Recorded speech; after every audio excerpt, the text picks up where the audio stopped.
Kung hilig ka sa mga istorya nga katingad-an, naa ka sa saktong lugar. Kay karong adlaw atong hisgutan ang usa ka istorya nga gipaambit sa usa ka babayi gikan sa Pilipinas. Usa ka sugilanon bahin sa folklore ug sa kalisang nga nagpahipi sa kangitngit.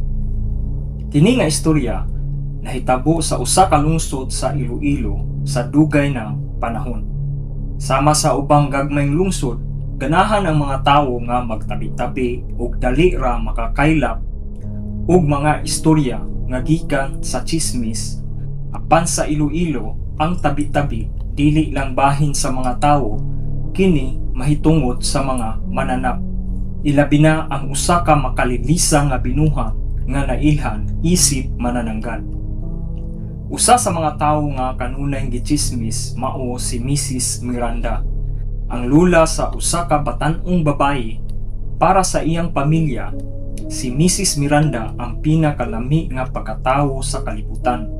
Aduna siya taas nga puti nga buhok, lawom nga mga mata ug taas na ilong, nga gigamit sa ubang sa lungsod isip pamatuod nga usa siya ka manananggal. Apan para sa iyang pamilya, lular siya. Siya ang muluto sa pinakalami nga sinigang ug kanunay manghatag og kwarta sa dili pa sila mopauli. Ang batan-ong babayi kanunay bugal-bugalan sa iyang mga higala tungod sa iyang lula. Ang imong lula kay manananggal, sila moingon.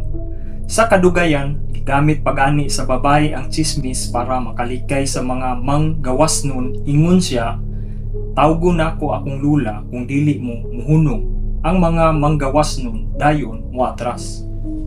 Sa ilang lungsod, sikat kaayo ang mga sayaw-sayaw ug sa usa ka gabii, usa ka silingan nga baryo naghimo og usa ka party. Ang babayi, iyang mama ug papa miadto. Ang iyang papa nag-inom uban sa iyang mga higala ug hapsay ang tanan hangtod nga nagkaaway siya sa iyang higala si Carlos. Nagsinaway ang duha kalalaki tungod sa politika. Nisulay ang mama ug pagpahawa sa iyang bana. Sa ilang pagbiya, gibuak ni Carlos ang usa ka botelya sa yuta, gigunitan ang buak nga liog ug gigukod sila. Nagsyagit patyon tika. Hubog ug nasuko siya, apan salamat lang kay napugngan siya sa ubang mga tawo sa party. Samtang naglakaw ang pamilya pauli, gisaway sa mama ang iyang bana, kalit lang mihunong siya sa akong tan-aw na ay nagsunod nato, ingon niya. Ang papa nga nasuko pagihapon, misyagit sa kangitngit, "Uy, Carlos, kung gusto ko nimo patyon, laing gabi na lang, gikapoy nako."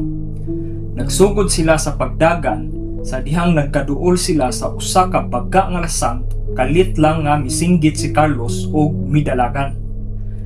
Ang makalilisa nga kamotuoran, ang papa nga gaginhawa, mikatawa og misinggit ni Carlos, talawan. Apan dayon silang tanan nakadungog og tingog nga dili gikan kang Carlos.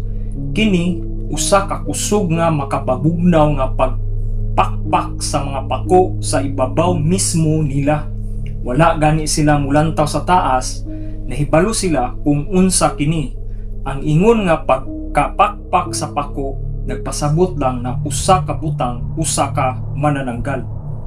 Sa tumang kalisang, ang pamilya bidagan nga nagsigsag padulong sa usa ka pundok sa taas nga mga kawayan.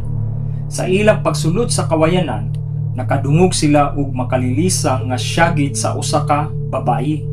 Sa dihang layo na sila, milingi ang papa ug nakita niya ang usa ka porma nga naipit taliwala sa mga kawayan. Ang pamilya bidagan pauli sa balay, isugo dayon sa papa nga sirad-an ang mga bintana ug mga pultahan. Nianang gabi una, silang tanan natulog sa sala samtang ang papa nagbantay kanila hangtod sa pagkabuntag. Pagkasunod nga adlaw, usa ka kusog nga tuktok sa ilang pultahan nga nagpukaw kanila. Ang tingog gikan sa gawas nagsyagit, "Pangmata mo, si Mrs. Miranda naipit sa kawayan."